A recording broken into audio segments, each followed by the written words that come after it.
2GTV. 2GTV. 2GTV. La chaîne de promotion de l'Évangile. 2GTV. Everything is possible. Jésus désire te rencontrer. Le premier livre de Erwan Gerhard King. Il ouvre les cœurs et invite à la rencontre. Retrouvez-le en e-book sur Amazon et très prochainement en version papier.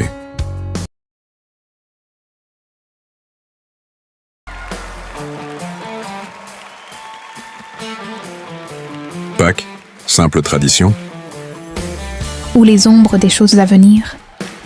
Découvrez avec notre invité spécial, le pasteur Fabrice Ilboudo, comment cet événement révèle le passé. Éclaire notre présent et prophétise notre avenir en Christ. Histoire, symbole, espoir. La Pâque comme vous ne l'avez jamais entendu. Restez connectés.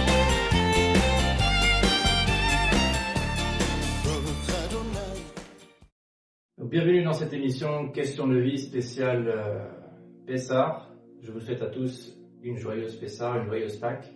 Et je ne suis pas tout seul aujourd'hui, je suis avec le pasteur Fabrice Ilboudo. Bonjour pasteur. Bonjour. Bienvenue à cette émission, joyeuse Pâques. Merci, joyeuse Pâques. Est-ce que pour les gens qui ne connaissent pas le pasteur Fabrice, est-ce que tu peux te présenter en quelques mots? Voilà, donc comme il le disait, je suis Fabrice Ilboudo, pasteur dans les ministères ACER.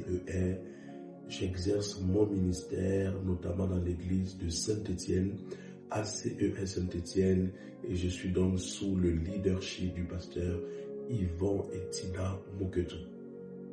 Pasteur Yvon, pasteur Tina, si vous nous regardez, salutations. On va faire aujourd'hui une série de petites questions où je pense que vous allez trouver des réponses aux questions que vous vous posez. Questions de vie. Réponse croisée.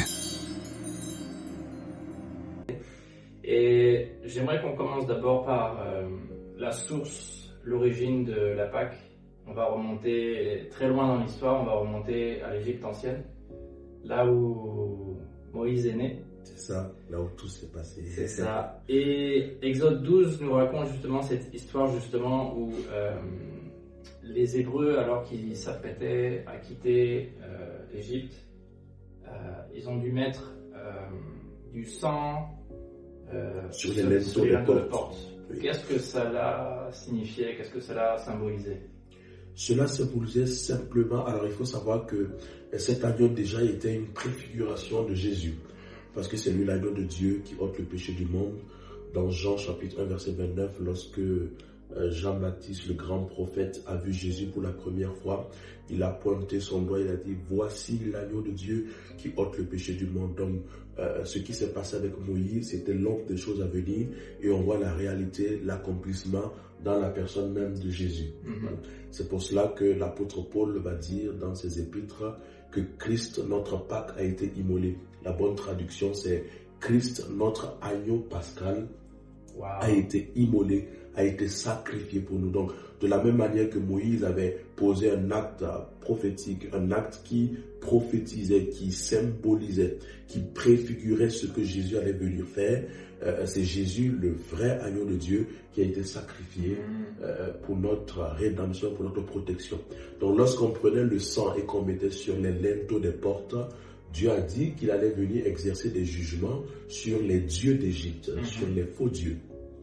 Voilà. Et donc le sang devait servir de signe pour que lorsque l'ange qui devait exterminer les premiers-nés allait venir, il ne puisse toucher aucun des Israélites. En tout cas, ceux qui ont mis le sang, ceux qui ont cru en cette instruction de Moïse, il n'y a personne qui est mort dans leur maison. Pas même les premiers-nés des hommes, pas même les premiers-nés des animaux. Cela nous montre que le sang de Jésus est notre protection face aux malheurs, aux maladies, aux calamités, aux afflictions qu'il y a dans le monde. Lorsque nous nous mettons sous la protection du sang de Jésus, nous avons la protection. Et dans dans Romains chapitre 5, à partir du verset 7 à 9, la Bible dit que par le sang de Jésus, nous avons été sauvés de la colère de Dieu. Wow. Parce qu'il faut savoir que Dieu n'aime pas le péché. Et c'est le péché qui sépare l'homme de son Dieu. Et donc le péché devait être jugé. Et donc Dieu a jugé nos péchés sur la personne de Jésus. Et par le sang de Jésus, nous avons été sauvés et délivrés de la colère de Dieu. Amen. Ça me rappelle une histoire justement dans Lévitique 16 où on parle justement du bouc émissaire. Oui. Et on disait que le grand sacrificateur justement imposait les mains au bouc émissaire avant de le relâcher. Voilà, il le faisait, d'abord il le faisait partir du temple, il passait par la porte dorée et il l'envoyait jusqu'au désert. Exactement. Et donc il imposait justement les mains à ce bouc. Exactement. Et qu'est-ce que ça symbolisait ce geste? Voilà, donc comme on l'a dit tout à l'heure, tout ce qui a été fait, c'était une prophétie et ça symbolisait des choses. Donc notamment, il y avait deux boucs que le grand sacrificateur prenait. Il y avait un bouc qui était sacrifié et il y avait un bouc sur lequel justement le grand sacrificateur posait ses mains et il confessait sur ce bouc les péchés, les transgressions et les fautes de tout le peuple d'Israël. Et ça symbolisait simplement le fait que Jésus, l'agneau de Dieu, allait porter sur lui la responsabilité des péchés de tous les hommes et de tous les temps. Et après, cet agneau était conduit au désert et ça symbolisait simplement le fait que Jésus allait porter nos péchés, il allait marcher, il allait porter sa croix, il allait marcher. Et l'autre agneau qui était sacrifié symbolisait le sacrifice donc de Jésus. Donc les deux agneaux symbolisent donc Jésus. L'agneau sur lequel on posait les mains, ça symbolise le fait que, parce que quand on transférait les péchés du peuple sur l'agneau, l'agneau ou le bouc portait maintenant la responsabilité de ses péchés. Le peuple était déchargé de ses péchés et c'était le bouc qui portait la pénalité, la responsabilité, le châtiment des péchés tombait sur ce bouc. Donc ça symbolise simplement le fait que Jésus a pris nos péchés et que aujourd'hui, en mettant notre foi en Jésus, en ce qu'il a fait à la croix, nous sommes déchargés. C'est pour ça que la Bible va dire que le châtiment qui nous donne la paix est tombé sur lui. Nous sommes sauvés de la colère de Dieu. Dieu ne nous tient plus responsables de nos fautes. Il a mis sur Jésus, qui n'a jamais connu de péché, la responsabilité de tous nos péchés. C'est pour ça qu'il fallait prendre un agneau sans tache, sans défaut. Voilà, ça symbolisait simplement le fait que Jésus n'a jamais connu de péché. Et c'est lui qui a pris la responsabilité de tous nos péchés. Donc aujourd'hui, pour être sauvé, c'est simplement facile. Il faut croire en ce que Jésus a fait. Peu importe nos actions, peu importe combien nous nous sommes éloignés de Dieu, Jésus a pris la responsabilité de tous nos péchés. Et en mettant notre foi dans ce qu'il a fait, nous sommes sauvés de la colère de Dieu. Amen, amen, amen. Cette histoire des deux boucs me rappelle tout de suite une autre histoire, justement, toujours dans la Genèse. Dans le livre de Moïse, où il parle justement de la guérison des lépreux. La guérison des lépreux. Et dans cette histoire, il nous raconte justement qu'il utilisait deux pigeons. Exactement. Pour la guérison des lépreux. Il y en a un qui était immolé et l'autre qui était le deuxième pour asperger le sang. Et après il était relâché. Et le Saint-Esprit qui venait derrière. Exactement, c'est exactement ça. Les deux oiseaux symbolisent Jésus. L'oiseau qui était sacrifié, ça symbolise le sacrifice de Jésus sur la croix. Et il était sacrifié sur un bois de cèdre qui symbolisait la croix. Exactement. La croix. Il y avait le cramoisi qui symbolise, parce que c'est des rôles qui symbolisent les souffrances de Jésus, le sang qui devait couler. Et l'oiseau vivant, on faisait 7 fois l'aspersion et après il était relâché. Ça symbolisait Jésus qui monte à la droite du Père pour offrir son sacrifice à la croix. Donc c'est vraiment... l'œuvre de Jésus, c'est quelque chose qui a été vraiment planifié par le Père pour notre rédemption. Question de vie. À suivre.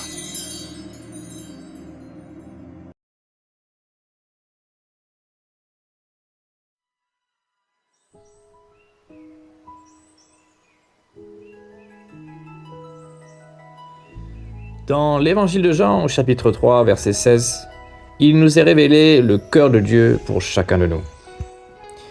Dieu a tant aimé le monde qu'il a donné son Fils unique, afin que quiconque croit en lui ne périsse point, mais qu'il ait la vie éternelle. Jésus lui-même nous a dit dans le livre de l'Apocalypse, chapitre 3, verset 20, « Voici, je me tiens à la porte et je frappe. Si quelqu'un entend ma voix et m'ouvre la porte, j'entrerai chez lui, je souperai avec lui, lui avec moi. » Entendez cet appel. Si votre cœur répond à cette invitation, je t'invite à répéter cette prière après moi. Père céleste, je reconnais que j'ai péché et que je suis séparé de toi. De tout mon cœur, je regrette mes fautes et je me tourne vers toi. Je crois que Jésus-Christ, ton Fils, est mort sur la croix pour mes péchés et qu'il est ressuscité. Je crois qu'il est le seul chemin vers toi. Seigneur Jésus, je t'ouvre mon cœur, entre dans ma vie, pardonne mes péchés, purifie-moi. À partir d'aujourd'hui, je t'appartiens. Par ton esprit, donne-moi une vie nouvelle et aide-moi à te suivre chaque jour. Merci pour ton amour. Merci pour ton salut. Je m'engage à te faire confiance. Au nom puissant de Jésus. Amen. Et souvenez-vous de ce que Jésus a dit. Tout est possible à celui qui croit. Ciao, bye bye. 2GTV. 2GTV. La chaîne de promotion de l'Évangile. 2GTV. Everything is possible.